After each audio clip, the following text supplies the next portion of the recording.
রোববার মহাসমারোহে শুরু হচ্ছে সনাতন ধর্মাবলম্বীদের সবচেয়ে বড় ধর্মীয় অনুষ্ঠান শারদীয় দুর্গাপূজা। এখন শেষ সময়ে চলছে মণ্ডপগুলোর সাজসজ্জার কাজ। অপরদিকে কক্সবাজার সমুদ্র সৈকতে দেশের সবচেয়ে বড় প্রতিমা বিসর্জন অনুষ্ঠান সুষ্ঠুভাবে সম্পন্ন করতে ব্যাপক নিরাপত্তা ব্যবস্থা গ্রহণ করেছে আইনশৃঙ্খলা রক্ষাকারী বাহিনী। বিস্তারিত শুনুন প্রতিবেদনে। 28 সেপ্টেম্বর ষষ্ঠী পুজোর মধ্য দিয়ে শুরু হচ্ছে সনাতন ধর্মাবলম্বীদের সবচেয়ে বড় ধর্মীয় উৎসব শারদীয় দুর্গাপূজা।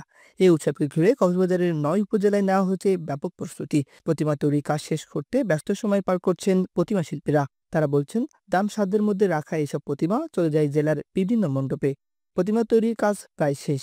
এখন চলছে রং তুলির আঁচড় সাজানো আর মন্দিরের সাজসজ্জার কাজ, বলছেন আয়োজক কর্মকর্তারা। সিসি সমিতি বাড়ি যে আমাদের প্রতিমা হাউস রয়েছে, ওখানের মধ্যে প্রায় আমরা 18টির মতন প্রতিমার কাজের অর্ডার পেয়েছি। আমাদের এখান থেকে ঈদগাহ, চকরিয়া, খোটাকালী, রামু এবং বিভিন্ন মণ্ডপ থেকে আমাদের এখানে প্রতিমা নিয়ে যায়। প্রতিমার দাম একটু বেশি হলেও প্রতিমার দামটি কমায় ধরার চেষ্টা করেছি, যাতে সুন্দরভাবে এই পূজাটি সম্পন্ন করতে পারে ভক্তবৃন্দরা। 80% পর্যন্ত কাজ শেষের দিকে হয়ে গেছে। আমাদের কাজ কিছু বাকি আছে, কিছু অলংকার পরাবো, তারপর আর কিছু চুলের কাজ আছে, কিছু রঙের তুলির কাজ আছে। এই কাজগুলো আমাদের কিছুদিনের মধ্যে শেষ হয়ে যাবে। পূজায় যে কোনো অপ্রীতিকর ঘটনা এড়াতে মণ্ডপ কর্মকর্তাদের সজাগ থাকার অনুরোধ জানিয়েছেন জেলা পূজা উদযাপন পরিষদের সভাপতি উদয় শঙ্কর পাল মিঠু। পুরোপুরি ভালো আছে আমার ধারণা।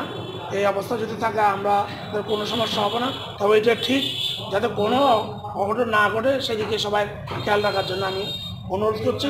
পূজা মণ্ডপগুলো নিরাপত্তা বিষয় জানালেন অতিরিক্ত পুলিশ সুপার জসিম উদ্দিন চৌধুরী। সনাতন ধর্মাবলম্বীদের সবচেয়ে বড় উৎসব, ধর্মীয় উৎসব দুর্গোৎসব। প্রচুর মানুষের সমাগম হয়, পূজারী, দর্শনার্থী এবং তার চেয়ে বেশি হয় পর্যটক।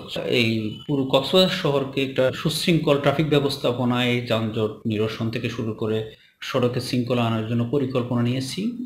আমাদের নিরাপত্তা পরিকল্পনার বাহিরেও আমরা এখানে সড়কে ফুটপাতগুলো আমরা বসতে দেব না এবং অবৈধ পার্কিং এবং অবৈধ গাড়িগুলোর বিরুদ্ধে আমাদের অভিযান জোরদার হবে।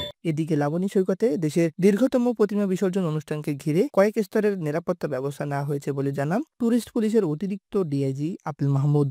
আমাদের পুরো টিম এখানে কাজ করবে, গোয়েন্দা team, monitoring team, watch team, টহল টিম থাকবে, আমাদের মোটরসাইকেল টিম থাকবে, পেট্রোলিং টিম থাকবে, নারী গোয়েন্দা টিম থাকবে এবং পানিতে যাতে অ্যাডভেঞ্চারিং করে যেন প্রিয়জনে পরে মারা না যায় সেই জায়গাতে আমাদের সতর্ক অবস্থান থাকবে। কক্সবাজারের 9 উপজেলায় এবার 317টি মণ্ডপে অনুষ্ঠিত হবে শারদীয় দুর্গাপূজা, যার মধ্যে 152টি প্রতিমা এবং 165টি ঘট পূজা।